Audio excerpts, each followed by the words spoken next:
Welcome to QNQ exams. TGPSC మనకు yesterday AW recruitment సంబంధించి R and B డిపార్ట్మెంట్లో మనకు సివిల్ ఆస్పిరెంట్స్కి అదేవిధంగా ఎలక్ట్రికల్ ఆస్పిరెంట్స్కి మనకు నోటిఫికేషన్ రిలీజ్ చేయడం జరిగింది. అయితే ఈ నోటిఫికేషన్లో ఉన్న వేరియస్ డౌట్స్ ఈ వీడియో ద్వారా మీకు క్లియర్ చేయబోతున్నాను. ఓటీఆర్ కొత్తగా చేసుకోవాల్సిన అవసరం ఉంటుందా, పాత ఓటీఆర్తోనే అప్లై చేసుకోవచ్చా, అదేవిధంగా రిజర్వ్ కేటగిరీ వాళ్ళకు ఓపెన్ కేటగిరీలో సెలక్షన్ విధానం ఏమైనా ఉంటుందా ఏంటిది అనేది తెలుసుకున్నాం. రిజర్వేషన్ వర్సెస్ ఓపెన్ కేటగిరీ, అదేవిధంగా స్పోర్ట్స్ మెరిట్ గురించి మాట్లాడుకున్నాము. ఫ్రెషర్స్ అప్లై చేయొచ్చా ఏంటిది అనేది పూర్తిగా, అండ్ ఫ్రెషర్స్ అప్లై చేయాలంటే కట్ ఆఫ్ డేట్ ఏంటిది అది కూడా పూర్తిగా తెలుసుకున్నాం. Okay right. First eligibility for freshers. చాలామంది రీసెంట్గా బీటెక్ ఎగ్జామినేషన్స్ రాసి ఉన్నారు. ఓకే, వారి పరిస్థితి ఏంటిది? మేము రీసెంట్గా నాది బీటెక్ కంప్లీట్ అయిపోయింది, నాకు ఇంకా సర్టిఫికేట్స్ రాలేదు, నేను పాస్ అయ్యాను బికాస్ మాకు ఫైనల్ ఇయర్ రిజల్ట్స్ మొన్ననే డిక్లేర్ చేసినారు. ఓకే, మొన్ననే డిక్లేర్ చేసినారు అనుకున్న వాళ్ళ గురించి మాట్లాడదాం. ఓకే, ఫ్రెషర్స్ ఎలిజిబిలిటీ ఉందా లేదా అని చూసినట్టయితే చూడండి, the applicant should possess the prescribed academic qualification as on the date of notification, that is 2nd June 2026. Okay, 2nd June 2026 కల్లా మీరు ఈ ఏడబ్ల్యూకి సంబంధించిన సివిల్ అయితే సివిల్ క్వాలిఫికేషన్, ఎలక్ట్రికల్ ఆస్పిరెంట్స్ అయితే ఎలక్ట్రికల్ క్వాలిఫికేషన్ ఉండాలి. ఎప్పటి వరకు? June 2nd వరకు. దట్ మీన్స్ June 2nd లోపు మీకు రిజల్ట్స్ అవైటెడ్ ఉండకూడదు, రిజల్ట్స్ డిక్లేర్ చేసి ఉండాలి. బట్ సర్టిఫికేట్స్ ఇష్యూ చేసినా ఓకే, ఇష్యూ చేయకపోయినా ఓకే, ఎందుకంటే సర్టిఫికేట్స్ రిలీజ్ చేయాలి అంటే ఇంకా కొంచెం టైం పడుతుంది. ఓకే, రిజల్ట్స్ డిక్లేర్ చేసేంత సింపుల్గా సర్టిఫికేట్స్ జనరేట్ చేయలేము కాబట్టి it may take some time. Okay, ఎవరైతే June 2nd ఆల్రెడీ వారికి సర్టిఫికేట్స్ రిలీజ్ చేసినారో వారు దీనికి అప్లై చేసుకోవచ్చు. ఇక్కడ చూడండి, it shall be noted that the result of the requisite educational qualification must have been declared on or before June 2nd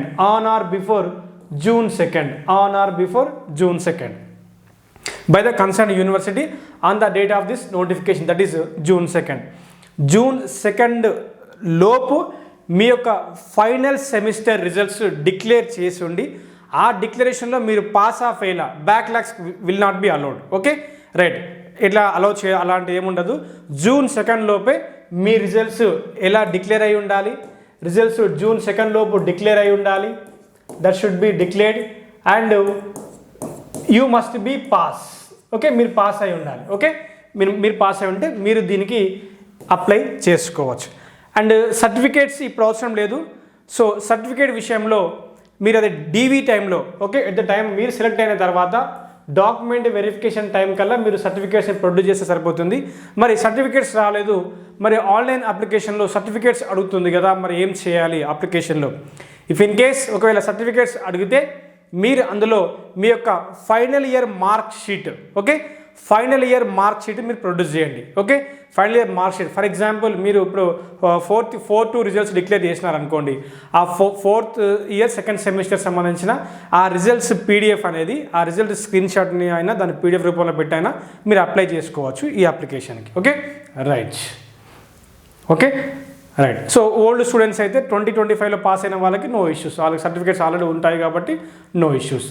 okay, June 2nd కల్లా results already have been declared, అలా ఉంటేనే apply చేసుకోవచ్చు. Next, new OTR versus old OTR. In previous days, recent couple of months back మనకు ఓటీఆర్ని edit చేసుకోండి, మళ్ళీ ఒక కొత్త ఛాన్స్ ఇవ్వబడదు. అది ఎవరికి?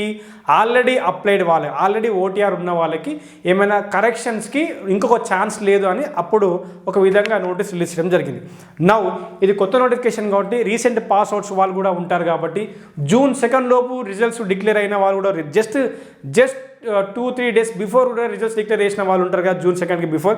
మళ్ళీ వాళ్ళ పరిస్థితి ఏంటంటే, మీకు ఇప్పటికీ ఓటీఆర్ చేసుకొని వాళ్ళు మరియు రీసెంట్ పాస్ అవుట్ వాళ్ళ పరిస్థితి ఏంటంటే, మీరు మళ్ళీ న్యూ ఓటీఆర్ కూడా ఒకవేళ లేకపోతే చేసుకోండి. Already if you have OTR then you can proceed with previous TGPS ID, OTR ID. Okay right. The applicant has go through the user guide చెప్తాను చూడండి. The applicant who has not registered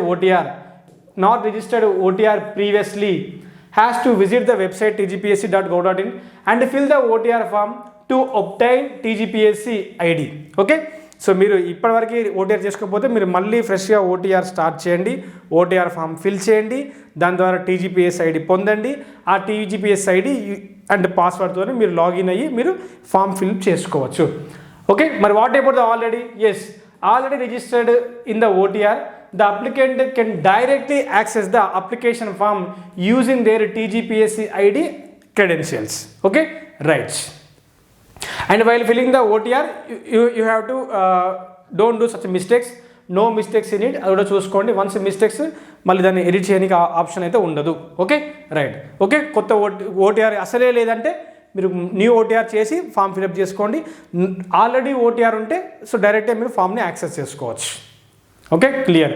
next minimum qualifying marks. Okay, here for AW civil and electrical R&B department సంబంధించి AW civil and electrical మీకు paper 1 ఉంది, paper 2 ఉంది. మీకు paper 1 and paper 2, you have paper 1 and paper 2. Okay, each పేపర్లో మీకు 150 ఉంది. Each పేపర్లో మీకు 150 question and there is no provision for negative marking. Okay, negative marking provision అయితే లేదు.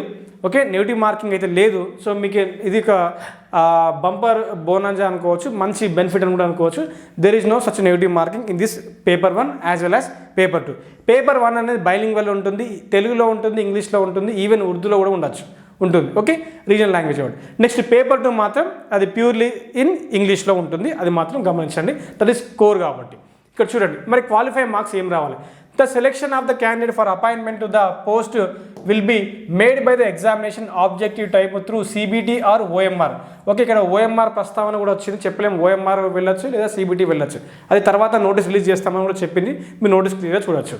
Okay, and the qualify marks for selection of the candidates belonging to open category, sports person and EWS category not less than 40%. Okay, not less than 40% and BC not less than 35% and SC ST PH not less than 30%. అనగా ఇక్కడ చూడండి. Okay, for open category వాళ్ళకి 40% అంటే paper 1లో వాళ్ళకి ఎంత రావాలంటే 60 మార్కులు రావాలి. ఓకే, అదేవిధంగా బీసీ, ఓకే, బీసీ క్యాండిడేట్స్ వాళ్ళు చూసినట్టయితే వాళ్ళకి ఎంత రావాలంటే 35% అంటే 52.5 రావాలి ఈచ్ పేపర్లో. అండ్ SC ST క్యాండిడేట్స్ అయితే సో వీళ్ళకి 45 మార్క్స్ రావాలి పేపర్ 1, అదేవిధంగా paper 2. Okay, so OC candidates minimum qualify marks, OC and sports person and EWS candidates వాళ్ళు మీరు పేపర్ 1లో 60, పేపర్ 2లో కూడా మినిమం క్వాలిఫై మార్క్స్ 60 రావాలి. అండ్ బీసీస్ వాళ్ళు పేపర్ 1లో 52.5 మినిమం అండ్ పేపర్ 2లో కూడా మినిమం 52.5 రావాలి. అండ్ SC ST PSC వీళ్ళు మినిమం 45 పేపర్ 1 అండ్ పేపర్ 2లో కూడా మినిమం 45.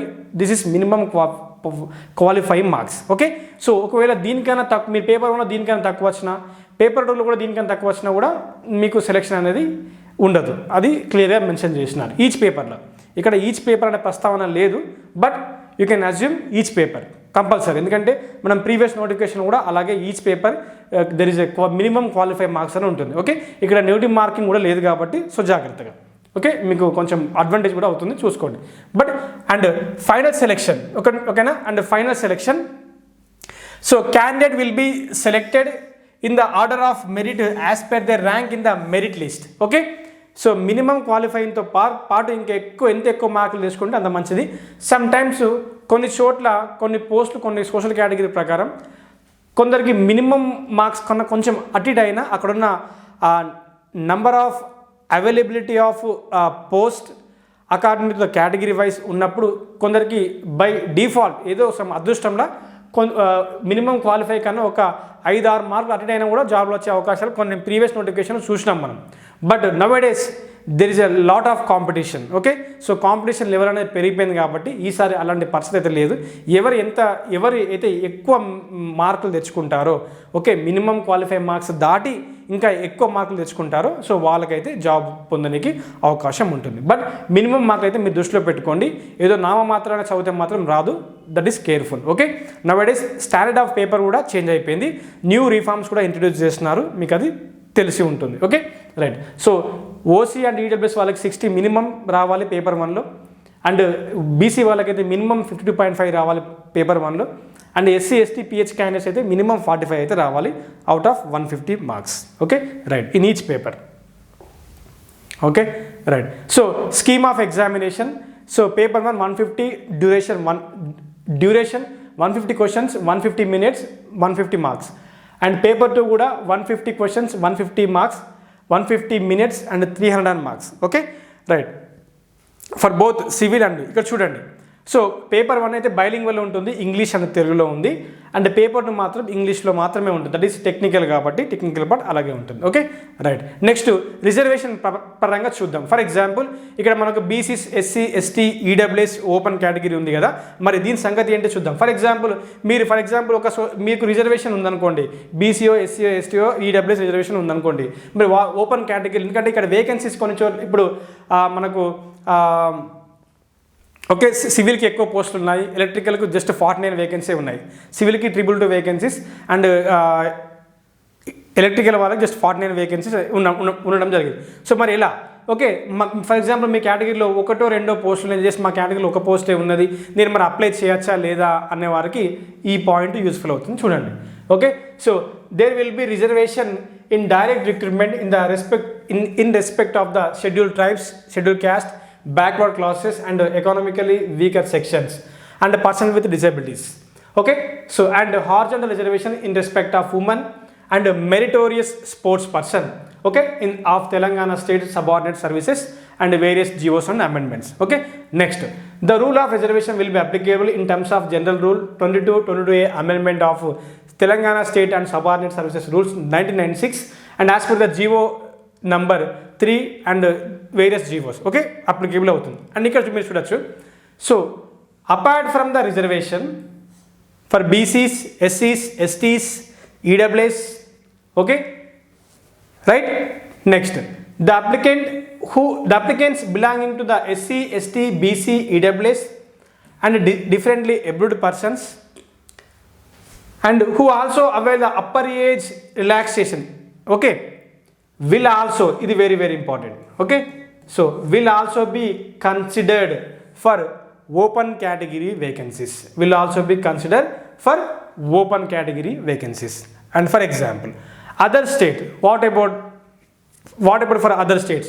So other states కి మీకు రిజర్వేషన్తో పని లేదు. సో మిమ్మల్ని ఓపెన్ కేటగిరీలో మాత్రమే ఆ 5% అయితే ఏది ఉందో అందులోనే చూస్తారు. ఓకే, అక్కడ మీకు లోకల్ పనిచేయదు, మీకు క్యాస్ట్ రిజర్వేషన్ కూడా అక్కడ పనిచేయదు. ఓకే, అది కూడా పాయింట్ చేసుకోండి. వేరే స్టేట్ వాళ్ళు, ఫర్ ఎగ్జాంపుల్ ఏపీ వాళ్ళు అనుకుంటే. Okay, right. So right, this is. So మీకు రిజర్వేషన్ విషయంలో మీకు మీ కేటగిరీ వేకెన్సీస్తో పాటు మీరు ఓపెన్ కేటగిరీ వేకెన్సీ కూడా మీరు కౌంట్ చేసుకొని అప్లికేషన్ బిఫోర్ ఆన్లైన్ ఫామ్ ఫిల్లింగ్కి బిఫోర్ ఒకసారి లుక్ వేసుకోండి. మీ యొక్క రిజర్వేషన్కి ఉన్న వేకెన్సీస్ అన్ని, దాంతోపాటు ఓపెన్లో ఉన్న వేకెన్సీని రెండు చూసుకొని ఒక కాన్ఫిడెన్స్ తెచ్చుకొని అప్లై చేసుకుంటే మీకు ఒక బూస్ట్ అవుతుంది మీ యొక్క ప్రిపరేషన్కి. Okay, right. Next, okay, then what about the sports reservation? Yes, in this reservation for ఏడబ్ల్యూస్ civil and electrical sports reservation ఉందంటే ఎస్, ఖచ్చితంగా స్పోర్ట్స్ రిజర్వేషన్ ఉంది. ఏ గేమ్స్ ఏంటిది అనేది మీకు ఇక్కడ అనెక్సర్లో ఉంది. అనెక్సర్ మీ ఓపెన్ చేసి మీరు చూడండి. మీ ఎవరైతే form 1 form 2 form 3, okay, so మీకు ఎవరైతే స్పోర్ట్స్ కేటగిరీ ఉంది, మీరు minimum qualify marks, okay, sports వాళ్ళకి ఎంత రావాలి? 60 మార్కులు ఇన్ పేపర్ 1 అండ్ 60 మార్కులు in paper 2. Minimum qualify marks వచ్చి మీకు జస్ట్ ఆ sports merit like form 1 form 2 వినండి. స్పోర్ట్స్లో హయ్యెస్ట్ మెరిట్ ప్లే చేసేది ఎక్కడ అంటే ఫామ్ 1 మరియు ఫామ్ 2, ఇవి రెండు బాగా ప్లే చేస్తుంది. ఒకవేళ మీకు ఫామ్ 1 ఫామ్ 2 ఉండి మీరు minimum qualify marks in paper 1 paper 2లో పొందుకొని ఉంటే సో ఖచ్చితంగా మీకు జాబ్ ఎక్స్పెక్ట్ చేయొచ్చు స్పోర్ట్స్ కేటగిరీ. ఎందుకంటే స్పోర్ట్స్ కేటగిరీలో ఈజీగా వచ్చేస్తుంది. ఓకే, మీరు కొంచెం కష్టపడితే సరిపోతుంది. ప్రొవైడెడ్ మీకు ఫామ్ 1 లేదా ఫామ్ 2 అనేది ఖచ్చితంగా మీకు ఉండాలి. Okay, at the time of document verification. And మీరు ఓటీఆర్లో మీరు ఖచ్చితంగా మీరు meritorious sports person do you have meritorious sports certificate ఉందా లేదా అంటే ఖచ్చితంగా మీరు ఎస్ పెట్టండి. అక్కడ ఎస్ పెడితేనే మీకు ఇది వ్యాలిడ్ అవుతుంది. అక్కడ మీరు నో పెట్టి సర్టిఫికేట్ ఉందని మీరు పట్టుకోకపోతే మాత్రం పని చేయదు. That is very very important. Okay, next for example sports personalities ఎవరు లేరు ఈ రిక్రూట్మెంట్లో. మరి స్పోర్ట్స్ కేటగిరీ కింద కేటాయించిన వేకెన్సీస్ మరి ఏమవుతాయి, అవి అలాగే వేకెంట్ ఉంటాయా అంటే ఇక్కడ కూడా క్లారిటీ ఉంది చూడండి. In the event of the non-availability of eligible sports person, the post reserved for them should be deemed to be allotted to the open competition in the same recruitment. Okay, so ఈ vacancies ఎక్కడికి వెళ్ళిపోతాయి, open కేటగిరీలోకి వెళ్ళిపోతాయి. Okay, open కేటగిరీలోకి వెళ్ళిపోతాయి. ఇది కూడా advantage ఎప్పుడు, so sports personalities availability లేనప్పుడు అక్కడ. ఓకే, రైట్స్ ఇది. Okay, next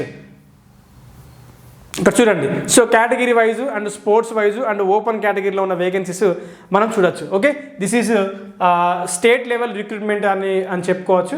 okay, so multi zone కూడా ఉంది, అది కూడా మీరు చూడవచ్చు. Okay, right. సో ఎలక్ట్రికల్ వాళ్ళకైతే ఇది స్టేట్ క్యాడర్. ఓకే, మీకు స్టేట్లో ఎక్కడైనా రావచ్చు job. This is state cadre. So open కేటగిరీలో 15, ఈడబ్ల్యూఎస్లో 5 వేకెన్సీస్, బీసీఏలో 3 వేకెన్సీస్, బీసీబీలో 4 అండ్ బీసీసీలో 0. సో మీరు అప్పుడు ఏం చేయాలి, మీరు ఓపెన్ కేటగిరీని బేస్ చేసుకొని కూడా మీరు అప్లై చేసుకోవచ్చు. ఓకే, ఆ ప్రొవిజన్ కూడా ఉంది. నేను ఇందాక మీకు చూపించినాను, reservation versus open category. Okay, provided మీరు ఈ సర్టిఫికేట్ ప్రొడ్యూస్ చేసినా పర్లేదు. సో మీరు మరి మెరిట్ మార్కులు రావాలి ఖచ్చితంగా. మీరు మంచిగా బాగా కష్టపడాలి, ఎక్కువ మార్కులు పొందుతారు, మిమ్మల్ని అప్పుడు ఓపెన్ కేటగిరీలోకి ఫిల్ చేస్తారు. Okay, next BCD 4, BCE 1 and SC group 1. So మీరేం చేయాలి, సో మీరు కూడా ఓపెన్ కోట కిందనే మీరు చూసి అప్లై చేసుకోవాలి. వేసి ఓపెన్లో మన 15 ఉన్నాయి కాబట్టి, సో మీ దాంట్లో లేకపోయినప్పటికీ ఓపెన్లో ఉన్నాయి కదా అని అనుకొని అప్లై చేయండి అంతే. ఓకే, అండ్ ఎస్సీ గ్రూప్ 2 4+1 అంటే ఎన్ని ఉన్నాయి, 5 వేకెన్సీస్ ఉన్నాయి. ఇక్కడ 5 వేకెన్సీస్ ఉన్నాయి. ఓకే, సో క్యారీ ఫార్వర్డ్ అంటే క్రితంది నోటిఫికేషన్లోంచి ఒకటి తీసిలో పెట్టారు, 5 ఉన్నాయి. ఓకే, నెక్స్ట్ ఎస్సీ గ్రూప్ 3లో 3 ఉన్నాయి అండ్ ఎస్సీలో 5 ఉన్నాయి. And sports. Okay, so sports పర్సనాలిటీకి కేవలం 1 వేకెన్సీ ఉంది. సో ఈ 1 కూడా చాలా కీ రోల్ ప్లే చేస్తుంది. ఎవరైతే ఫామ్ 1 ఉన్నారో వాళ్ళకి జాబ్ వచ్చినట్టే. Provided minimum qualify marks, paper 1లో 60 రావాలి అండ్ పేపర్ 2లో కూడా 60 రావాలి. ఇది ఇంపార్టెంట్. ఓకే, అండ్ ఓవరాల్గా సో డిజేబుల్ క్యాండిడేట్స్ ఇక్కడ ఒకటి ఉంది. సో ఓవరాల్ చూసినట్టయితే ఎలక్ట్రికల్ కేటగిరీ వాళ్ళకి మనకు 49 వేకెన్సీస్ అనేది ఉండడం జరిగింది. ఓకే, 49 వేకెన్సీస్ ఉండడం జరిగింది. ఇక్కడ బీసీసీ వాళ్ళకు and SC category 1, SC group 1 వాళ్ళకి 0 వేకెన్సీస్ ఉన్నప్పటికీ ఈ 2 కేటగిరీ వాళ్ళు మీరు దయచేసి ఈ 15 వేకెన్సీస్ మీద ఫోకస్ చేయండి అంతే. Okay, this is clear right. Next civil department చూద్దాం. ఓకే, సో సివిల్ డిపార్ట్మెంట్ చూసినట్టయితే సివిల్ వాళ్ళకి సో ఇది zonal multi zone 1 and multi zone 2 vacancies. So A zone వాళ్ళకి ఆ జోన్ వాళ్ళే ఉండాలి. సో మీరు మల్టీ జోన్కి చెందిన వాళ్ళైతే ఖచ్చితంగా మీకు ఇక్కడ రిజర్వేషన్ ఉంటుంది, లోకల్ రిజర్వేషన్ ఉంటుంది. ఫర్ ఎగ్జాంపుల్ మీరు మల్టీ జోన్ 2లో ఉన్నవారైతే మీకు ఇక్కడ కూడా మీకు ఈ మల్టీ జోన్ 2లో మీరు ఉన్నారనుకో, మీ డిస్ట్రిక్ట్ ఈ మల్టీ జోన్ 2లో ఉంటే మీకు అక్కడ లోకాలిటీ అండ్ లోకల్ అనేది ఇక్కడ వ్యాలిడ్ అవుతుంది. Okay, but here this is state cadre. Okay, దీనికి లోకాలిటీ మీరు ఈ డిస్ట్రిక్ట్ ఆ డిస్ట్రిక్ట్ సంబంధం లేదు, మీరు తెలంగాణ వాళ్ళైతే సరిపోతుంది. This is state cadre, this is zonal cadre, multi zone 1 multi zone 2. Okay, ఇక్కడ మల్టీ జోన్ 1లో సివిల్ ఏడబ్ల్యూ వాళ్ళకైతే 35 ఉన్నాయి with carry forward and multi zone 2లో 34 ఉన్నాయి. సో మొత్తంగా మల్టీ జోన్ 1 మల్టీ జోన్ 2లో ఓపెన్ కేటగిరీ వాళ్ళకి 69 ఉన్నాయి. ఓకే, నెక్స్ట్ ఈడబ్ల్యూఎస్ వాళ్ళకి 21 బోత్ జోన్స్లో అండ్ బీసీఏ వాళ్ళకి 16, బీసీబీ వాళ్ళకి 22, బీసీసీ వాళ్ళకి 2, బీసీడీ వాళ్ళకి 15, బీసీఈ వాళ్ళకి 9 అండ్ ఎస్సీ వాళ్ళకి 2, ఎస్సీ గ్రూప్ 2 వాళ్ళకి, SC group 1 2, SC group 2 20, SC group 3 11. Okay, SC group 3 11 and ST 21. Okay, and sports వాళ్ళకి 4 ఉన్నాయి. ఓకే, సో సివిల్ వాళ్ళకి 4 వేకెన్సీస్ ఉన్నాయి స్పోర్ట్స్. సో ఫామ్ 1 ఉన్నా ఫామ్ 2 ఉన్నా మీకు ఇక్కడ చాలా యూజ్ అవుతుంది, జాగ్రత్తగా సర్టిఫికేట్స్ రెడీ చేసుకోండి. Okay, next so disable candidates ఇక్కడ 2, 4, 2, 2 ఉండడం జరిగింది. సో ఓవరాల్గా సివిల్ ఏడబ్ల్యూ వాళ్ళకి 22 మంచి వేకెన్సీస్. సో మీరు బోత్ పేపర్ 1 మీద అదేవిధంగా పేపర్ 2 మీద మీరు కొంచెం శ్రద్ధగా పెట్టి చదివితే yes definitely you will get this recruitment and you will be selected. This is information. And for next coming సెషన్లో పేపర్ 1 అండ్ పేపర్ 2లో మనం ఫోకస్ చేయవలసిన అంశాలు ఏంటిది, దిస్ ఈస్ టెక్నికల్ ఆస్పిరెంట్స్ వాళ్ళే ఇక్కడ ఉంటారు కాబట్టి మీరు ఆల్రెడీ కోర్ విషయంలో ఎక్కడ నీకు మినిమం బేసిక్ కాన్సెప్ట్స్ ఉంటాయి మీకు, that is inbuilt in your throughout the 4 years degree. So ఎక్కడ కష్టమవుతుందంటే పేపర్ 1 కొంచెం కష్టమవుతుంది. సో పేపర్ 1లో ఎక్కడ ఎక్కువ స్ట్రెస్ చేయాలి, ఓకే, ఏ పుస్తకాలు చదవాలి, ఎలాంటి టెస్ట్లు అటెంప్ట్ చేయాలి ఏంటిది అనేది మనం నెక్స్ట్ కమింగ్ సెషన్లో మనం డిస్కస్ చేద్దాం. So up to their stay tune to Q&Q exams. ఎవరైతే ఇంకా మన ఛానల్ని సబ్స్క్రైబ్ చేయలేదో మన ఛానల్ని సబ్స్క్రైబ్ చేసుకొని పెట్టుకోండి, బెల్ ఐకాన్ క్లిక్ చేసి పెట్టుకోండి. మన న్యూ అప్డేట్స్ ఏమొచ్చినా మీకు ఫస్ట్ ప్రయారిటీ రూపంలో మీకు డిస్ప్లే అవుతాయి మీకు యూట్యూబ్ ఛానల్లో. Thank you very much, have a nice day. Okay, so this is clear అయిందని నేను అనుకుంటున్నాను. సో వీడియో నచ్చితే లైక్ చేయండి అండ్ కుదిరితే మీ యొక్క నియర్ డియర్ వాళ్ళకి you can share. Thank you very much.